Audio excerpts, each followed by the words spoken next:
And we're back with the show. It's the Pop Culture Cosmos. It's Gerald Glassford coming right back at you here at the Pop Culture Cosmos. Please go ahead and make sure you like, subscribe, follow us any which way you can. Plus that 5-star review wherever you get your podcast.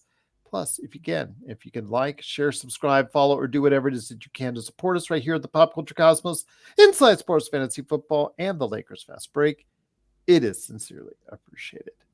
Well, a good friend has returned to us. He is the magistrate of everything barbecue and barbecue knowledge. He is the leader of the great sites that you need to still check out. Check all the archives, check all the back content, each and every one, because you will not regret it. It is the Smoking Hot Confessions Consortium, community, whatever you want to call it. It is Smoking Hot Confessions' own Ben Arnot. And Ben, great to have you here. You notice I didn't start off with the crazy on this week's episode.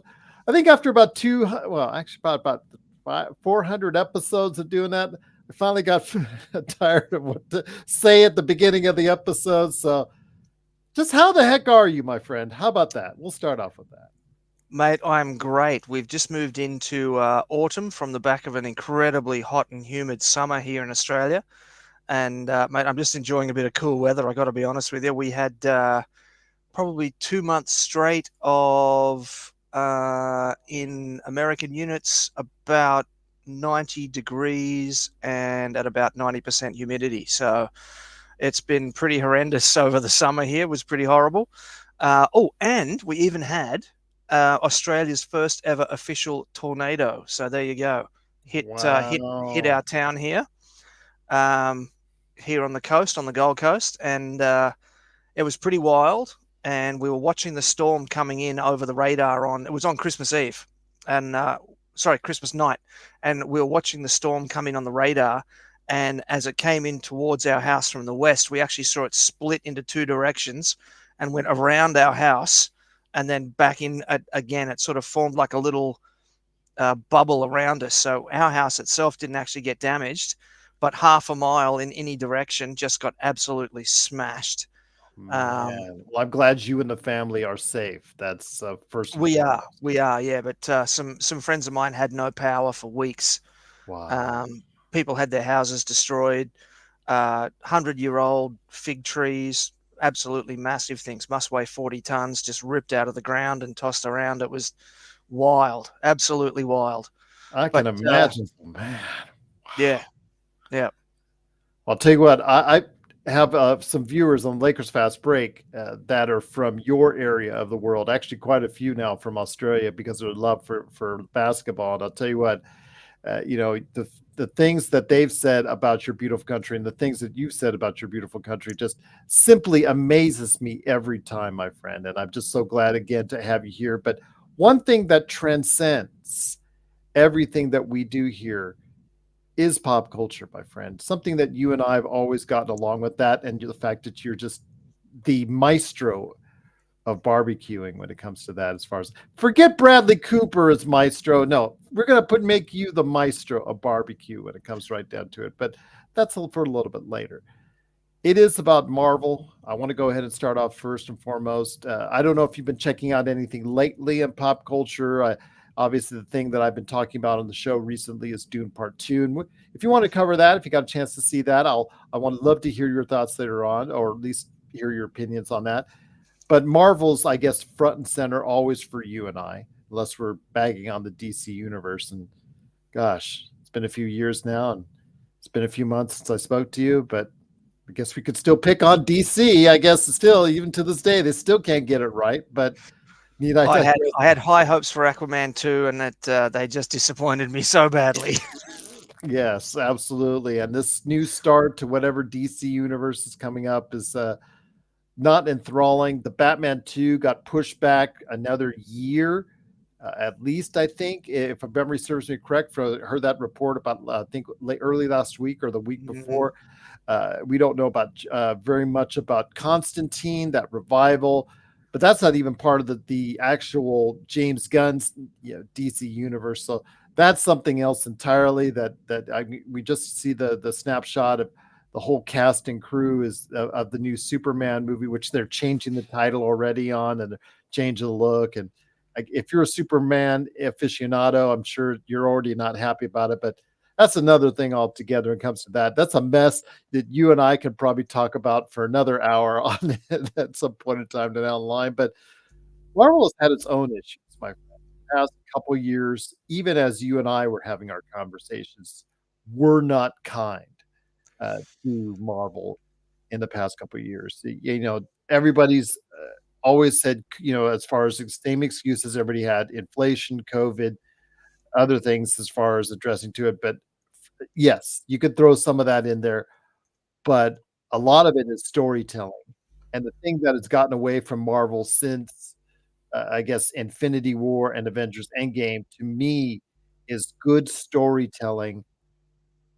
So, before we get into what's coming out for this year, what the hopes are for Marvel this year, on the verge of X-Men 97 coming out on Disney Plus, what are your thoughts on where Marvel stands leading into that? Your thoughts on the time that has been spent in 2023, the, I guess, reset they're doing behind the scenes and going forward, as we get into talking about what's coming up here this year for Marvel.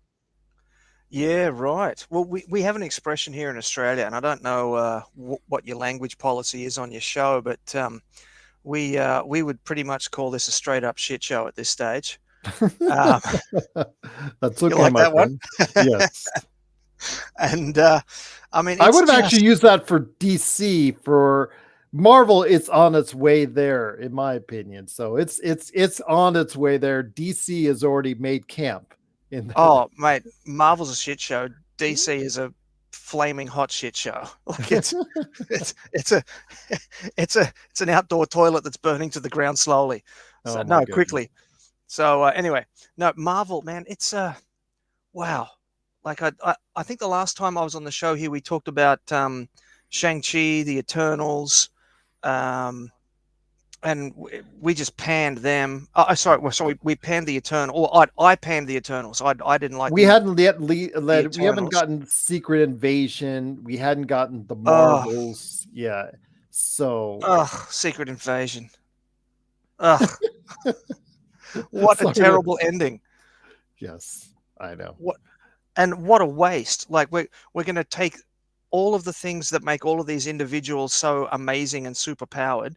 We're going to put it into one person, and so she now should be more powerful than Captain Marvel. Yes. So Yes. now there's two of them. Wouldn't that just negate the whole rest of the need for the Marvel lineup of Exactly. characters? Like, Uh, I can tell you. Oh, actually, also Guardians of the Galaxy Volume 3. oh, And I, even I did enjoy that one. well, even that I had issues with because they set that up. And I'll start off with, I mean, Secret Invasion was absolutely awful. You've got Mm, universal, thoughts on that as far as being a terrible project from the get go. What a great idea wasted on that with so much talent that was given nothing to do. Secret Current Affair Secret says Secret Invasion was like they never read the comics. Yeah, they never. It just never related to anything. It was absolute mess. Guardians of the Galaxy Volume 3, I have personal issues with. I thought it was good, but the problem was they set you up to thinking that there would be a finalization, a goodbye, some deaths for some of the Guardians of the Galaxy, but no, everybody's just fine. They're just scattered somewhere, maybe possibly, leaving the door open for return. Nobody's dead. Everybody's fine. It was supposed to be this climactic thing that just James wasn't. Gunn, yeah, and it wasn't. It was just like, okay, we're just going to go on and keep on doing the thing. Maybe we'll have a new group doing some stuff, but the old standbys are, all around. So it was kind of like just there. It was there, and it wasn't the climactic event of everything that I wanted to see out of what I was seeing with Guardians of the Galaxy 1 and 2. Your thoughts on Guardians of the Galaxy Volume 3? Mate, much the same as what you said, that there was a lot of hype up after the success of number one and number two. I mean, they were back to back really good movies in my opinion. And So they really had to come up with something strong for number 3, and they built it up and built it up and built it up. And I mean, to me, the most logical character to get a big emotional farewell would be Drax. Yes. I really thought that they were going to, particularly with all the off-screen stuff with Dave Bautista. Saying he Um, would never do it again, blah blah blah. yep, Final one. You thought he was going to be killed or something like that. yep, Had an yep. had an opportunity to do so, and they did chose not to do it. Yeah, yeah. I mean, his whole pain point was that he lost his wife and child, and so saving those children. I was watching the movie, and I was thinking, okay, they've set him up. He's going to save all these children, and then he's going to die saving the children, and that'll be his redemption for being, Drax the Destroyer of Worlds, or whatever that was his full title was in the first one, and that'll redeem him for all the death and destruction that he's been wreaking around the universe beforehand. And I was waiting for it, waiting for it, waiting for it, and then they faked us out with Star-Lord as well, which, to Ends be up honest, eating cereal. yeah, That was the end. yeah, yep, yep, and just I don't know. I mean, either get Drax and uh, not Manatee, Mantis, Drax and Mantis, Mantis. Yes. and I mean, get them together, and the end of it goes, oh, and then at the end of it, she says, "Oh, I'm pregnant," and so then Drax gets a new family. That would have been okay, but Because that's what it was leading you up to for yeah, yeah, but then everybody just sort of shook hands and walked away. It was just, it was so bizarre. It was really strange way to end the movie. yes. Um, yeah, I mean, like I still enjoyed the music. There were still good bits in it. I still had a good laugh, but yeah, the last 10 minutes just sort of really let it down for me. Yeah, and again, it was something that they could have closed it on a better note and chose not to. But again, overall, I thought it was okay for what it was. Yeah, But it led you into what we saw with the Marvels, which again, I've been Ugh. reluctant to kind to update my MCU list that I have on our Pop Culture Cosmos site because I just how goofy it was. I had to sit through it and it just was so goofy, was just so out there. I don't know what they were trying to accomplish. I understand there was reshoots, but the reshoots didn't help. It was just a pile, as you say, the flaming stuff that was going on. It was basically a bunch of trash thrown together. It's one of the worst Marvel movies out there. How bad? I'm not sure, but it was more goofy than anything else, Ben. I think I can honestly say that I enjoyed that the least. Oh, hang on a minute. Thor 2. Ooh.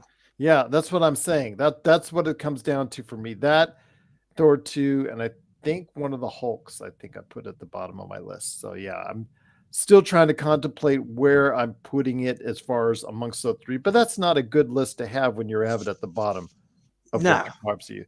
Because we're talking 33 Marvel movies now. And yeah. Yeah, it was quite disappointing. And look, I'll be honest with you, I was really looking forward to it. I thought, okay, Captain Marvel wasn't really that well received, so they're really going to pull it together for the second one. If they're going to proceed with the second one, they must have something really special. And they took Captain Marvel, who's supposedly the strongest one until Gaia was the strongest one in the universe. And then suddenly she couldn't do anything without her two significantly lesser powered gal pals. And It keeps on ping ponging back and forth. Yeah, just all over. Just yeah, it's like I really wanted them to do something like the first Wonder Woman film. Like mhm. give us a good movie with strong female characters that have been written well. Give us that. Don't. It's like they went, okay, we want a movie with strong female characters, and we want a lot of diversity in the cast. Let's give it to a bunch of 60-year-old white guys to write. Yeah. And they obviously, a bunch of 60-year-old white guys are not going to be able to write well for young female diverse casts. Do you know what I mean? It's just Yeah. it was just it was I don't know. The writing was just so bad. It was so bad. It was painful, absolutely painful to listen to at times. Um, I actually didn't mind the teleporting power thing. I thought that was a like a fun thing, but they beat it to death. Honestly, they overstayed their welcome with that gag, and they basically tried to ride that gag throughout the whole film. And I thought that Kamala Khan, she was that kind of cute, goofy, kind of sweet persona. I thought she was characterized pretty well. Monica Rambeau, I didn't really see any character development or anything interesting from her. And pretty much nothing either from Captain Marvel, except we found out that she's married to some guy and they sing Bollywood dance routines. Like, what? What? It was just it was just one thing after another of just sitting there watching it going, oh my God. Oh my God, I can't believe they did that. I think I actually got up from the couch and I went to the kitchen and I stacked the dishwasher and just listened to it from the next room for like 10 minutes while I stacked the dishwasher because I was like, well, I might as well get a start on that because I'm not going to miss anything here. Well, as Kurt Affair pointed out, it is directed by a woman. As far as who wrote it, it was written by women. So unfortunately, the 60-year-old men thing doesn't apply that to that as far as the Marvels. But But that it's makes just it even worse. That makes it even worse. and it's just it was bad. It was just is and we're not in a good way. It was just very goofy. Mm, I do want to say though, when it comes to it, and once again, I'm on with Ben Arnot from Smoking Hot Confessions. Please go ahead and check out all the great stuff that he's doing today at Smoking Hot Confessions. Again, it just led to a bad year for Marvel. It started off with Ant-Man and the Wasp: Quantumania. That was terrible, and it just was not a good year. It's not been a good time, good mm, decade since what we saw with Avengers Endgame. So I think Kevin Feige and Bob Iger, and very smart move, have decided to scale back the Marvel Cinematic Universe on both a television and also as well movie landscape. Echo came out, I know, earlier this year.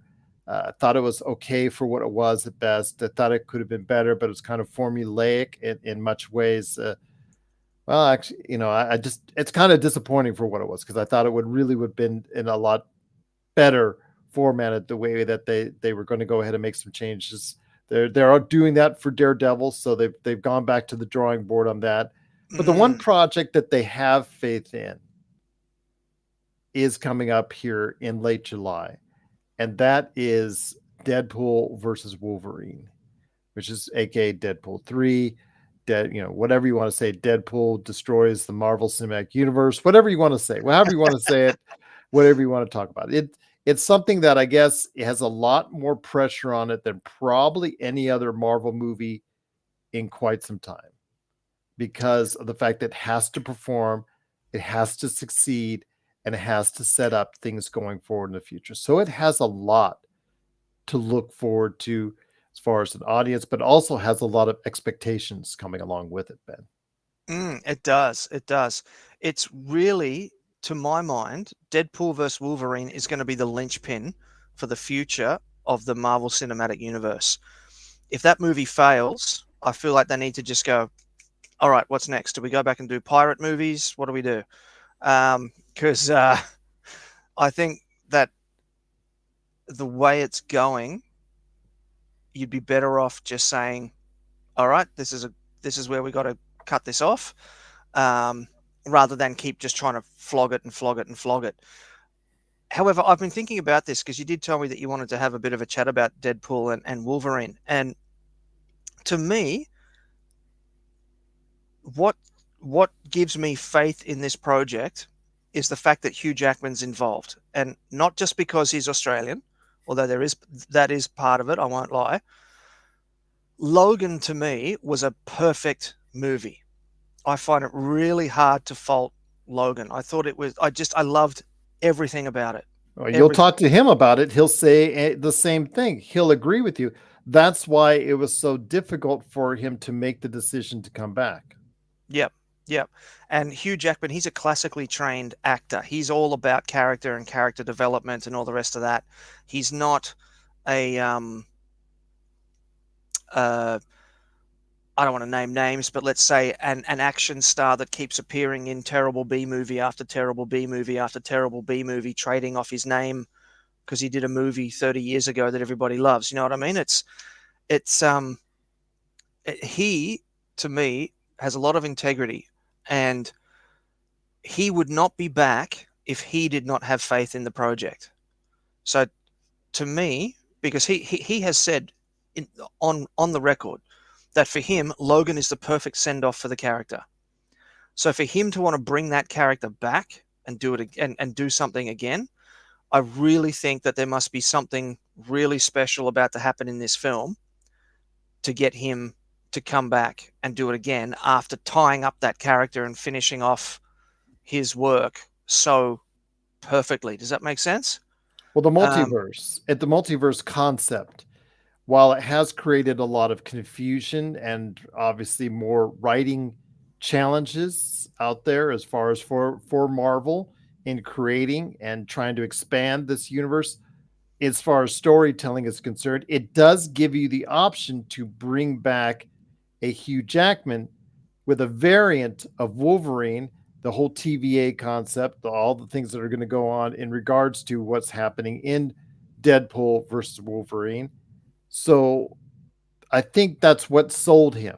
Obviously, it's also as well him working with his good friend Ryan Reynolds. Obviously, that's still a great part of what he enjoys doing as well, because those two are thick as thieves. As far as whether I'm hanging out all the time and whatnot, they're really good friends off screen. So coordinating on this, I think it was just a myriad of things coming together that made him say yes. And the fact is that his Logan character, who died, doesn't have to be affected by what you're going to see on screen and the Hugh Jackman that you're going to see on screen in late July.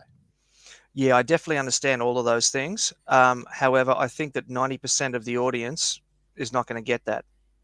And they're going to go, hang on a minute, didn't this guy die? What's he doing back again? And and just for that reason alone, I think that there just has to be something special going on. And aside from anything else, I really hope that there's something really special going on, because we've been praying and praying and praying for these two to get together for 15 years, for these two to get a film together. Um, and so Again, for this, well, X-Men Origin, Wolverine Origins, come on, that come one on. kind of didn't work out. No, That one kind of, no, that was, ooh, hang on a minute. Now we're back to the argument about which one's the worst one. well, But don't that get me was the Nick started. Fox. Yes, don't get me started on X Men universe, because that's like the Fast and Furious. The Fast and Furious and X Men. There's just like, okay, can you find a through line as far as consistent storytelling in there? And the answer is no, you can't. There are some higher moments in X Men, like Days of Future Past. There's a couple. X Men Two is considered a good movie. Out, in between there's a whole bunch of dumpster fires Ooh. and a whole bunch of stuff that's out there that's really not too good. But in it, like you said, this is really the first time they'll work together on the screen, working together in a format that they both enjoy. You saw a little bit of that in X-Men Wolverine Origins, but Ryan Reynolds, his character, when you saw him there in that version of Deadpool, was not quite what you see him now, not quite what he was able to do. You only saw glimpses of what he could be. And then obviously with Deadpool, the movies that came afterwards many years later and leading up to Deadpool 3, you see how he has evolved the Deadpool character from there. Yeah, definitely. It's like he was born to play that character. It's like Ryan Reynolds, I'm talking about, was born to play Deadpool. Um, I actually just recently rewatched Deadpool 1 and 2, and even years later, after multiple watchings, I still sit there and laugh all the way through the films, and am wrapped in the action, and still get engaged in the story. And like I know exactly what's going to happen beat to beat, and I still enjoy it every time I watch it. So that to me is the mark of a really good film. And so I'm really hoping that they can land it here with Deadpool 3. Now, what do you reckon? Do you reckon we're going to see um, some alternate versions of Wolverine? Are we going to see Taron Egerton? Are we going to see um, Harry Potter? Are we Daniel Radcliffe. Yeah. Daniel Radcliffe? Yeah, that's him. Yeah, because the internet has wanted him ever since he did the Weird Al Yankovic movie, because he worked out and was so buff in that he would be a play a great way. Yes, you will see variants of that because the TVA concept, because of what went on in Loki. One of the few success stories of the past few years has been Loki Mm, seasons 1 and 2, has been universally thought of in a good fashion. So one of the success stories, they're branching out and making it a part of Deadpool and Wolverine. And I think that's a good idea. I think that's a really good way, as far as one of the few success stories you're tying into a larger movie, a larger concept, what most likely the odds will say is a large success as well. mm. Yeah, yeah. Now, speaking of Loki season 2, then we've got the whole mess with Jonathan Majors, Yes. which is, Unfortunately, yeah, not good. yeah, Not I good. mean, that's talking about dumpster fires. I mean, and to be honest, I'm kind of I'm a bit confused about this because from what I've read about the charges and whatnot, they seem to be less frequent and less severe than oh, I'm so bad tonight. The Flash, Oh, Ezra Miller. Ezra. They seem to be less common and less severe than Ezra, and DC still went ahead with his film, and Marvel's just completely cutting Jonathan right out.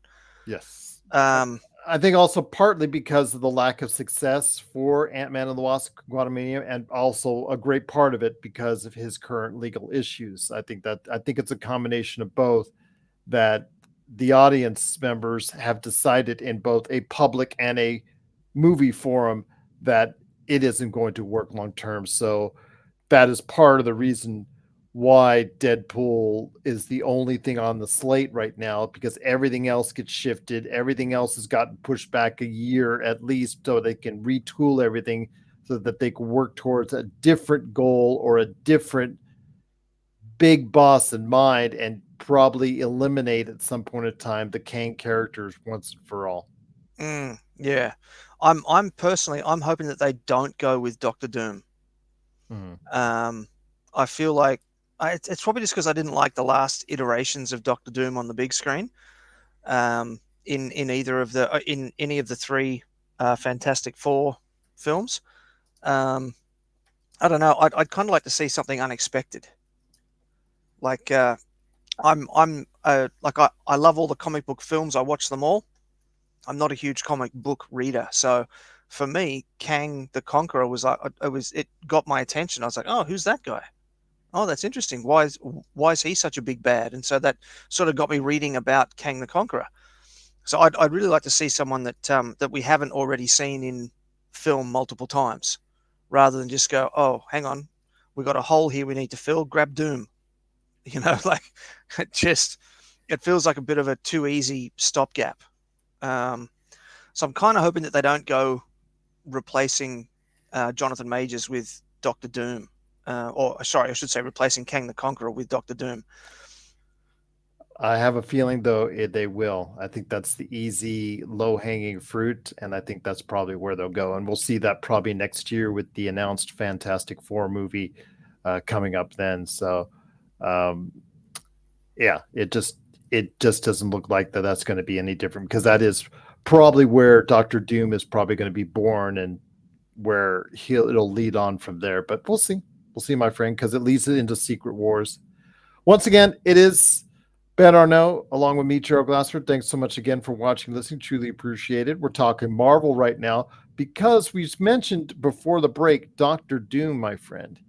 Doctor Doom, and the reason why I say that, if you've seen the trailer for Deadpool 3, Mm, they're sitting next to him when he's lying on the ground, ready to get impaled by Wolverine.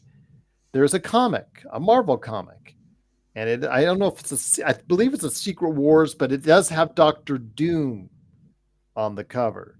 So I have a feeling whether you like it or not, my friend, Doctor Doom is going to get involved in some form. And Secret Wars, the whole, combat planet, that they, that evolved into, all that stuff that in that storyline, that's all, a plan, a work of Doctor Doom. So I have a feeling we're going to see Doctor Doom in a much larger role, whether you like it or not, my friend.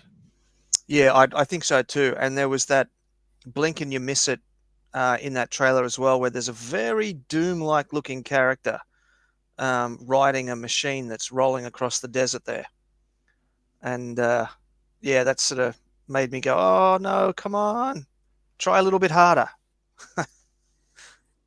Yeah, at this point, I would probably guess that that would be my opinion. Kurt Affair says, I want to see Denzel Washington Kang variant take over.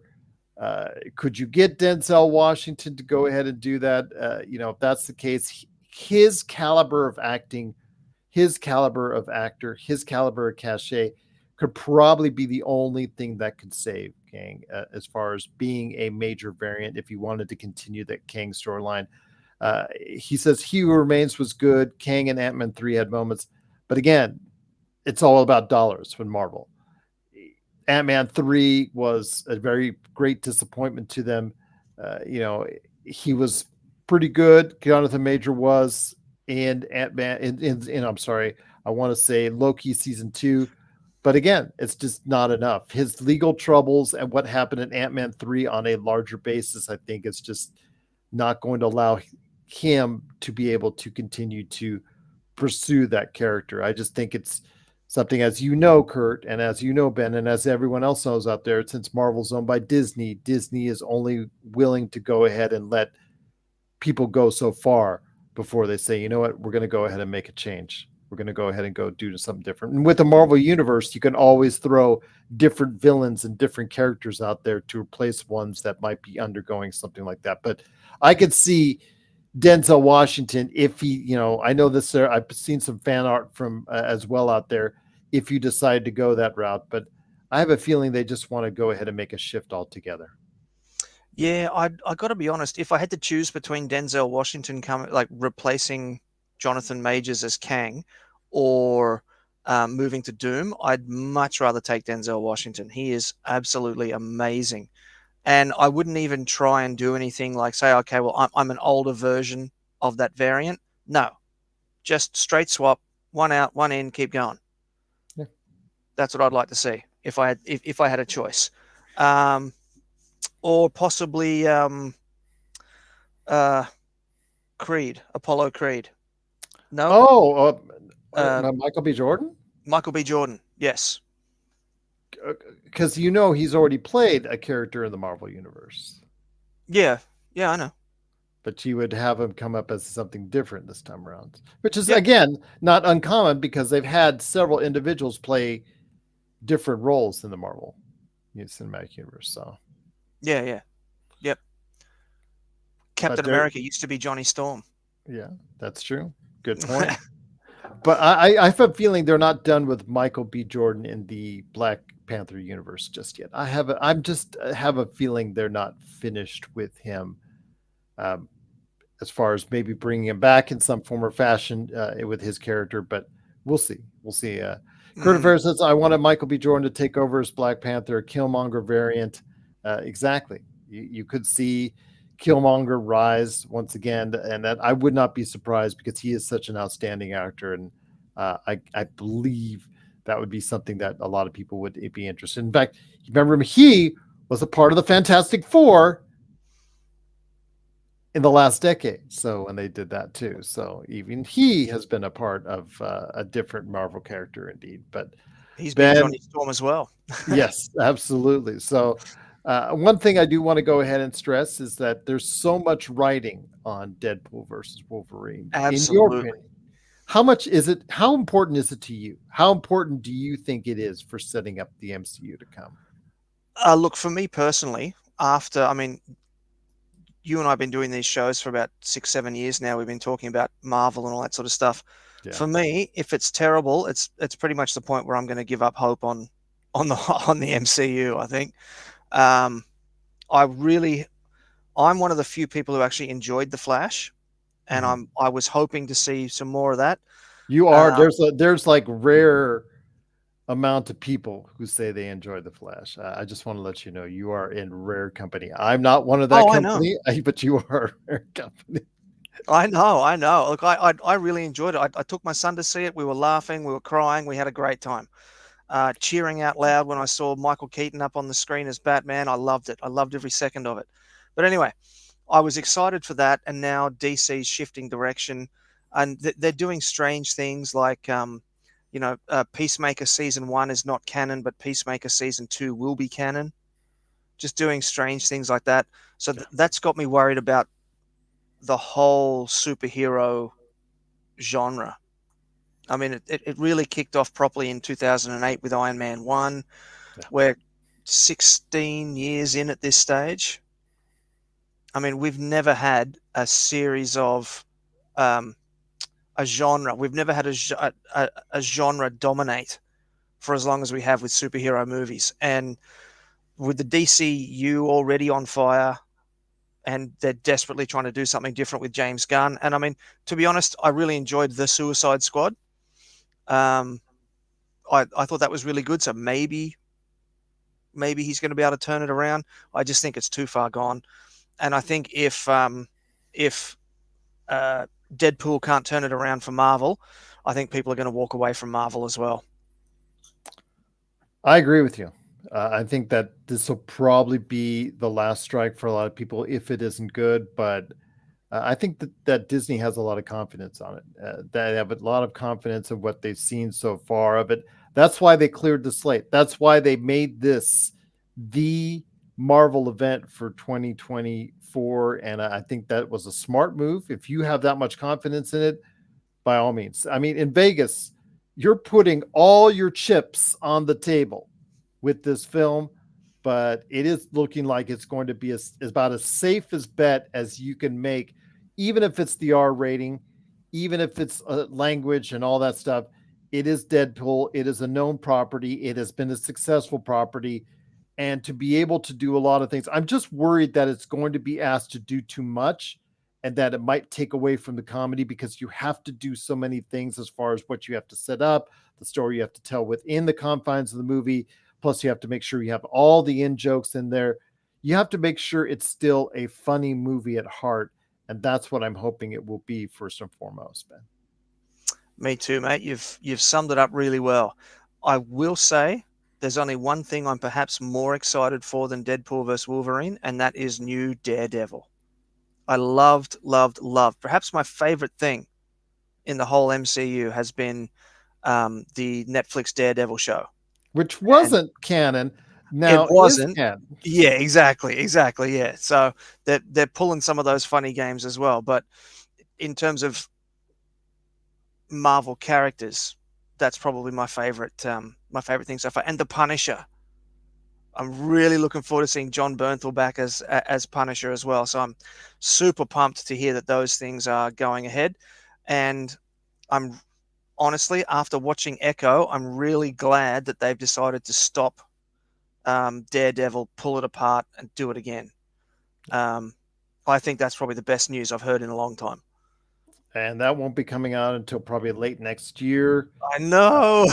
Which is going to be disappointment for a lot of people. But again, they're hopefully going to make it better. Vincent D'Onofrio's Kingpin character, even in Echo, he was one of the best things about Echo when I watched it. And again, I'm looking forward to seeing how they uh, enlighten his character, how they improve his character, how they make his expand his character. Obviously, he cannot be the universal galactic bad guy that you center everything around, which is a shame because, of course, he can only do so much. But it would be enjoyable if he could, because Vincent D'Onofrio is one of the few things we've seen in the past couple years when it comes to Marvel be something that's successful and good and what you want to promote going forward. Yeah, exactly. And I mean, I could see the Kingpin making a deal with the devil. Could be. Absolutely. He was good in his moments in Hawkeye. He was good in his moments in Echo. So I look forward to seeing what he and also as well Daredevil will do in Daredevil Born Again when that series comes out next year on Disney Plus. Carter Ferris says if they make the next Spider-Man movie ground level, Kingpin could be the big bad in there too. Absolutely, but it all depends on how much Sony wants to play ball with Marvel. To what extent do they want to play ball with Marvel? Because sometimes they want to play nice with them. They want to be involved in the MCU. Sometimes they don't. Maybe the failure of Madam Web. I was going to bring her up. Yeah. Yes. And Morbius, maybe the fact that those two have bombed, and the fact that they've had to move up Venom 3 to I think a September starting date, which I think is kind of risky because it's kind of, or is it October? It's basically it's a fall, which I think is kind of risky because I think you should have left it for a winter or a prime movie watching date. I think that probably would have been my summation on where I would have put it because Venom 1 and 2 have been successful. But again, Sony has had its stuff going on. I'm still not loving the fact that you would devote a movie to Kraven the Hunter. I think that I think is going to be another in the line of Madam Web's and Morbius's as opposed to being more Venoms, but we'll see. The Your trailers thought? look good for it though. They do, but it's just not a sellable character. It's just not a sellable to a general audience. When you talk about something to the hardcores, you talked about specifics, yes, but even if it's a good storytelling, I'm not sure how well Kraven the Hunter sells to a larger audience. Yeah, good point. Good point. I mean, if you haven't already read the comic books, then you'd never know who Kraven was. Yeah. So yeah, there is that as well. But then maybe that's going to be the surprise. I mean, that's kind of why Iron Man worked. Like he was, if you'd read the comics, then you knew who he was. But if you were just a casual movie watcher, you didn't know, and then that's birthed this whole thing. But I mean, after how bad Morbius and Madam Web were, you'd almost think Marvel would just sort of shake their hands and say, you know what, keep Spider-Man. We don't want anything to do with you anymore. Very good. And just very wave good goodbye indeed. to Sony. Yep, absolutely. But still, unfortunately, as long as Sony has those rights to the Spider-Man characters, which I'm sure every single day Kevin Feige curses it every single. It's bad enough he has to deal with the Universal Hulk deal and whatever limbo that's in. I don't know if it's actually been. I don't think it has still been to this day completed 100%. I think still you can't have Hulk as the lead in a Marvel movie unless it's Universal slapped onto it. So yeah, as of now. So hopefully when they can get one day they can get that changed and one day we can get all Marvel under the same roof. But before we hit the break and we talk about barbecue on the back end, I want to ask: Is there any life left in superhero movies? Is there anything that we can still see? You talked about 16 years of this genre really hitting high. I mean, Batman, Christopher Nolan movies aside, I mean, a lot of people would say it is Iron Man. Some people would say it's Batman Begins that really started the revival of superhero movies. I understand there's superhero fatigue. We've clearly seen it. Anybody who tries to deny it is absolutely insane. They just have to look at the numbers and see. I told you that before. I think storytelling has become a major weakness as far as why so many projects have failed over the past 5 years, let's say, since Avengers Endgame. But in your mind, is there still life in the superhero genre yet? Look, I really think it's all going to come down to Deadpool. I mean, if we could, if he really can prune the multiverse and bring it all together, I mean, that's really the only thing that can save it. I mean, he says in the trailer, like, I'm Marvel Jesus or something like that, Yeah. the MCU Jesus. I mean, he's going to have to pull off something pretty much at that level for them to be able to turn it around. I mean, I thought that the Inhumans show had potential, and I watched the first 2 or 3 episodes, and I couldn't even watch the rest. So, I mean, there's all those stories to be explored. there's still tons of stuff out there. We haven't even seen, you know, like I'd like to see the X-Men done right. As we said, the first X-Men I really enjoyed. X2 I thought was pretty good.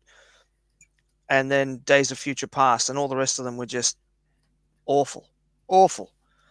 And then I heard, I read something the other day. What was it? That when the X-Men does come over, they're going to do the Phoenix again.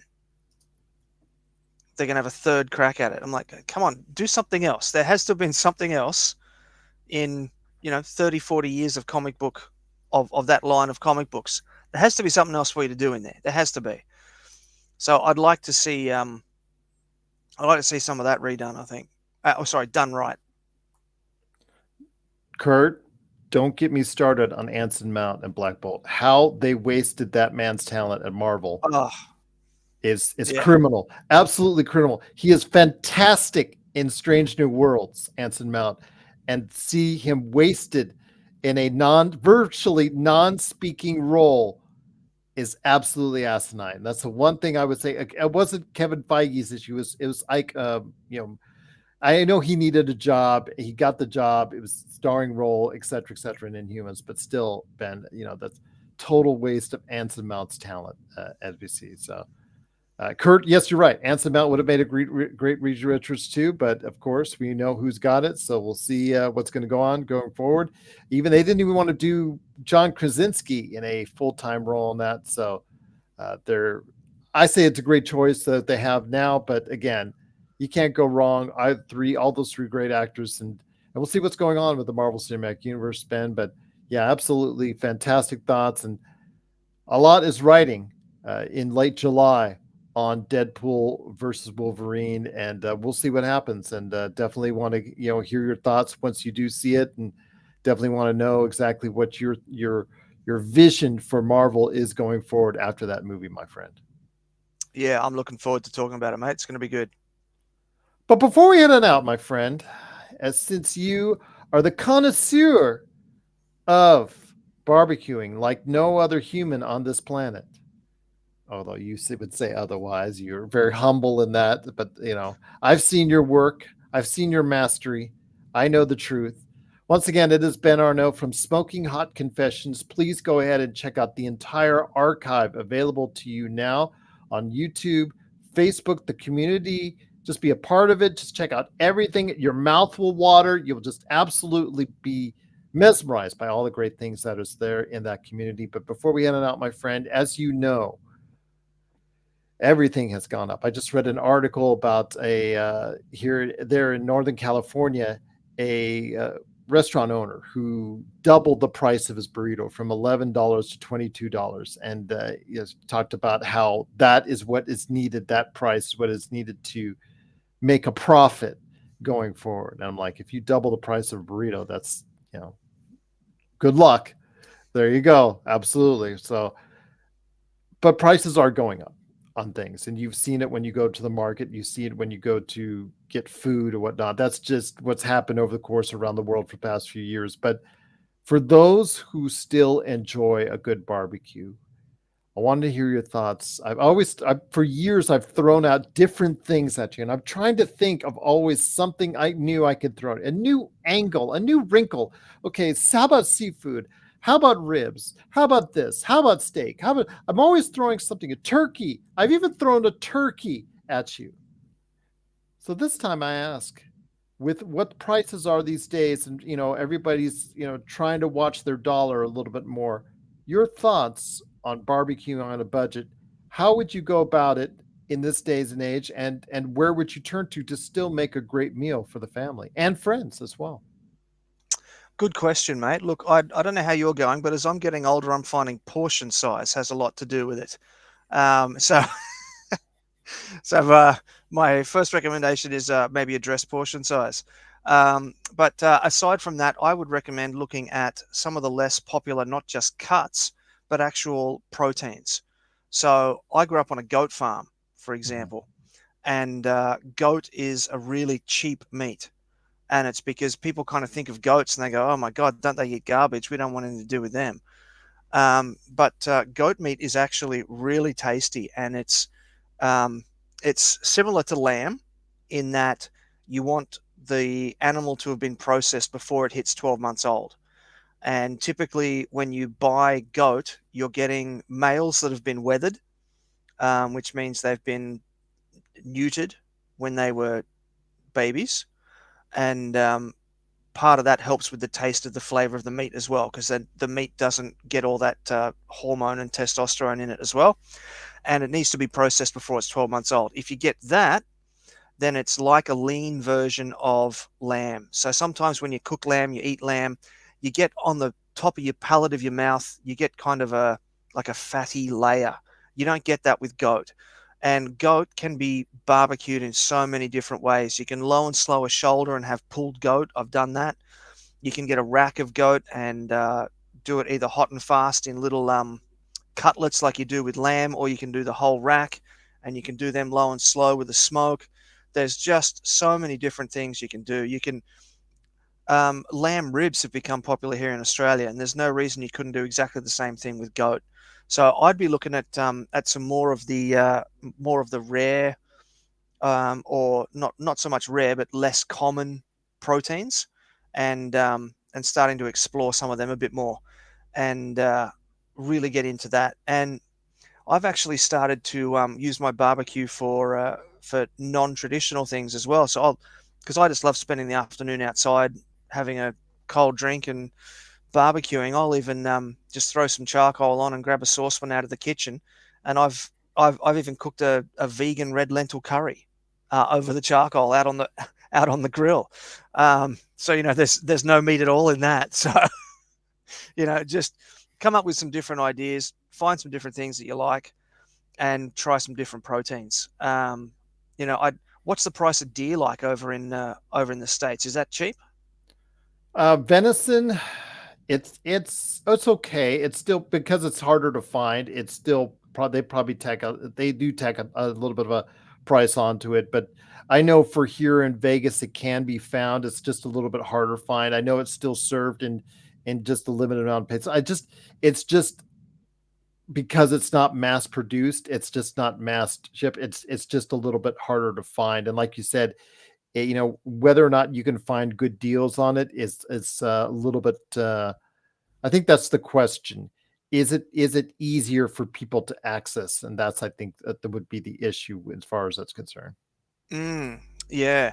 Well, look, I tell you what, this last one, it's a bit out there, but Hmm. I happen to know a guy. His name's Joe Wilson, and he's the founder of the world champion. Hmm. Actually, it's from Bentonville, Arkansas. The world champion squirrel cook-off. So there's Okay, always that. There's always that. there's always that, my friend. Okay. But how about, you mentioned lentil and you mentioned non-meats that you grill on a barbecue. You've always talked to me before about having side dishes as far as grilling vegetables and things of that nature. What are the vegetables that you like to grill when you go ahead and you make those meals of yours? So I like grilled broccolini actually, Oh, really? Yeah, and good oh choice. yeah, yeah, yeah. Nice bit of oil, like vegetable oil on it, so that the leaves on the broccolini don't sort of burn up too much, and some nice once they're finished, a bit of sea salt flakes over the top comes up really nicely as well. A little bit of dried, cut up finely rosemary, just sort of sprinkled over the top. That'd go really well with a bit of goat. Actually, rosemary and goat goes together really well. Oh, nice. But yeah, some of the vegetables there like that. Asparagus is good as well. Um, if you can't not have a bit of meat, then just get some little strips of bacon and wrap that around the asparagus. The fat from the bacon helps to sort of helps the asparagus to not burn as badly or as dryly. Um, yeah, there's those different options as well. One thing that I used to do I Mhm. haven't done it in a while, is I would get some potatoes and I'd really thinly slice them, and I'd soak them in a bowl of white vinegar and salt. And I had at the time I was cooking on a gas barbecue with a solid hot plate, and I'd pull the chips out of the solution, and I'd put them onto the flat top, and I'd sort of shallow fry them on the flat top of the barbecue. And then at certain points, I'd tip the salt and vinegar mixture back over, sort of almost like a marinade. And you'd end up with these barbecued salt and vinegar chips.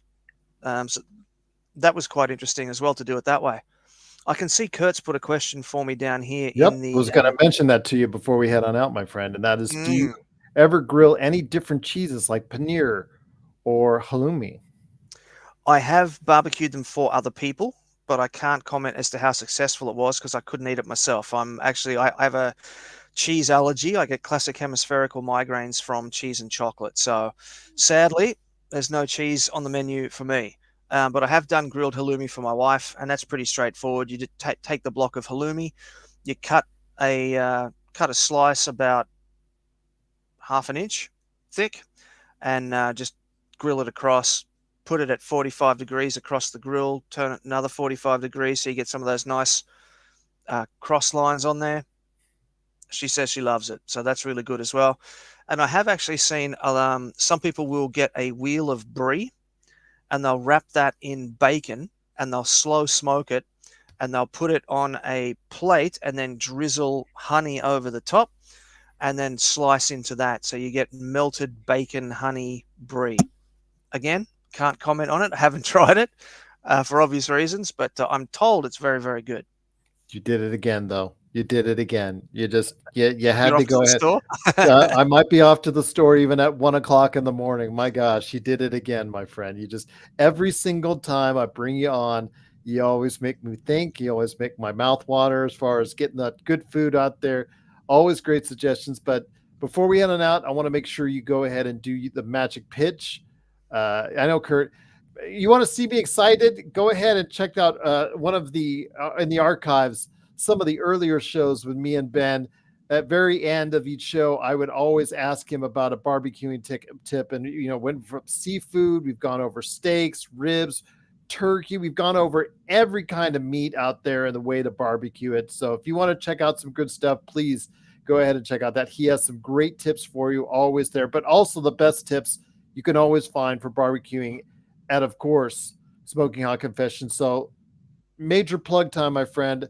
Where can we check you out now for all the great stuff in the archives, Smoking Hot Confessions, and whatever else you're up to, my friend? Well, I'm going to direct everybody this time over to the YouTube channel. Go check out Smoking Hot Confessions on YouTube. We've moved over to a video format, so the podcasts are still released in audio format, but they're also in video format. So we've got them over there on the YouTube channel as well. So if you're into audio podcasts, we're on all the different audio podcast players. And head to YouTube, check that out, Smoking Hot Confessions. We got some crackers up there. I've got a beautiful beginner brisket tutorial video up there that I think you might like as well. Yes, we talked. Oh my gosh. Remember when we talked brisket? I did go out to Costco that afternoon. Yes. Oh my gosh. Absolutely indeed. It is Ben Arnot from Smoking Hot Confessions. There is no better guy out there that can teach you the ways of barbecuing. Go ahead and check out the Zen master himself, Ben Arnot, at Smoking Hot Confessions today. And Ben, it's always great to have you back on the show. Any last thoughts, my friend, before we head on out? Mate, I don't know what to say. Been doing this for years, and I enjoy every single moment we've done this. I know, me too, me too. I was just actually thinking, because you're talking about how we always talk barbecue at the end. I remember one time, maybe 2 or 3 years ago, you actually had a little grill set up beside you there, and you were grilling live as we were recording. Yes. So that was pretty cool. But now, look, my final thoughts. I've got everything crossed for Deadpool and Wolverine. Everything's crossed. But as I said right at the top of the episode, I'm inspired to think good thoughts just by the very fact that Hugh Jackman is involved. He wouldn't have come back if he didn't think it was a project worthy of the character, if that makes sense. Particularly with the direction of the last couple of Marvel projects. Yes, I agree with you, my friend. So please go ahead and check out Ben Arnot on Smoking Hot Confessions, and also when he returns to us right here at the Pop Culture Cosmos.